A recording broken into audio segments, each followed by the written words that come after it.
Chapter 16. Fathers and Sons. Los Angeles, 2002. Baby Nevada. Just as Elon was launching SpaceX in May 2002, Justine gave birth to their first child, a boy, named Nevada because he had been conceived at the annual Burning Man festival held in that state. When he was 10 weeks old, the whole family went to Laguna Beach, just south of Los Angeles, for a cousin's wedding. During the reception, a manager at the hotel came in looking for the Musks. Something had happened to their baby, he said. When they got back to the room, paramedics were intubating Nevada and giving him oxygen. The nanny explained that he had been sleeping in his crib on his back and at some point had stopped breathing. The cause was probably sudden infant death syndrome, an unexplained malady that is the leading cause of infant mortality in developed countries.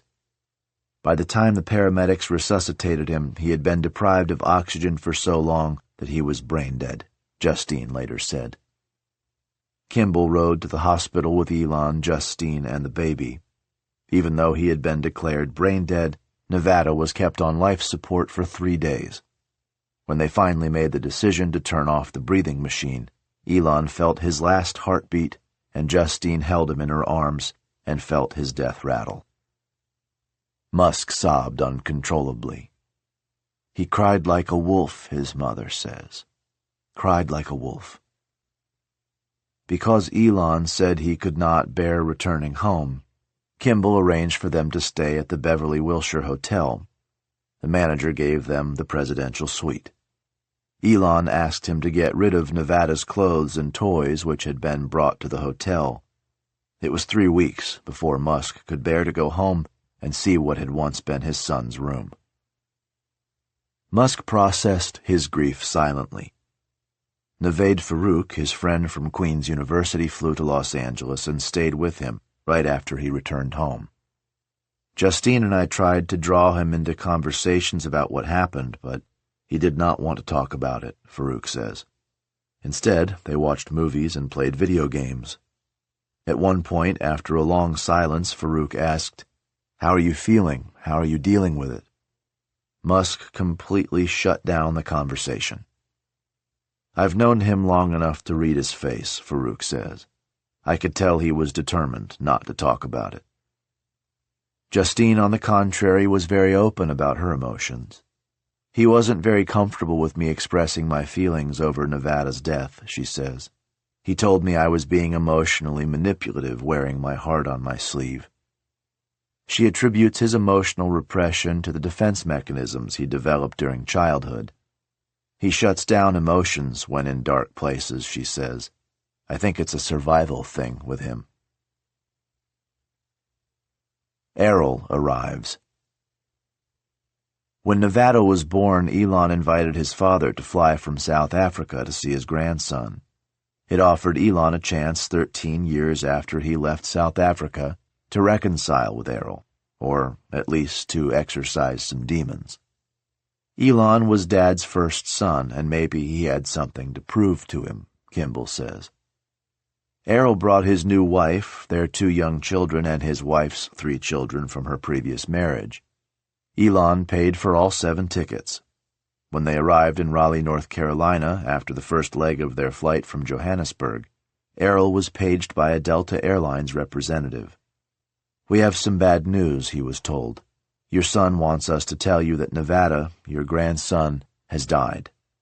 Elon wanted to make sure the airline representative broke the news because he could not bear to speak the words himself. When Errol got on the phone, Kimball explained the situation and said, "Dad, you shouldn't come." He tried to convince him to turn around and fly back to South Africa. Errol refused. "No, we're already in the U.S., so we are coming to Los Angeles." Errol remembers being astounded at the size of the penthouse at the Beverly Wilshire, probably the most amazing thing I've ever seen. Elon seemed to be in a trance, but he was also very needy in a complex way. He was uncomfortable having his blustery father see him in such a vulnerable state, but he also did not want him to leave. He ended up urging his father and his new family to stay in Los Angeles. "I don't want you to go back," he said. "I will buy you a house here." Kimball was appalled. No, this is a bad idea," he told Elon. "You're forgetting that he's a dark human. Do not do this. Do not do this to yourself."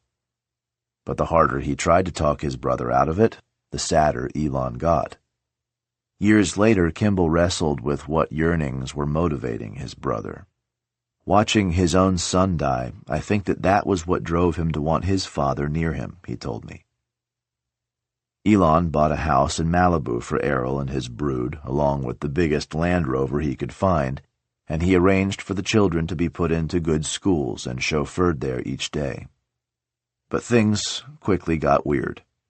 Elon was getting concerned that Errol, who was then 56, was becoming uncomfortably attentive to one of his stepdaughters, Jana, who was then 15.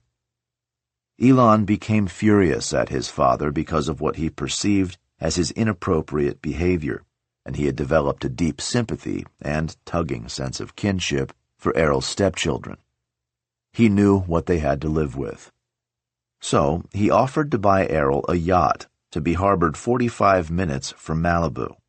If he agreed to live there on his own, he could see his family on weekends. That was not only a weird idea, but also a bad one. It made the whole situation stranger. Errol's wife, who was 19 years younger than he, began deferring to Elon. She saw Elon now as the provider in her life and not me, Errol says, and so it became a problematic situation. One day when Errol was on the boat, he got a message from Elon. "The situation is not working," he said, and he asked Errol to go back to South Africa. Errol did. A few months later, his wife and family moved back as well. "I tried threats, rewards, and arguments to change my father for the better," Elon later said, and he... Musk breaks off for a long period of silence. "No way. It just got worse. Personal networks are more complex than digital ones.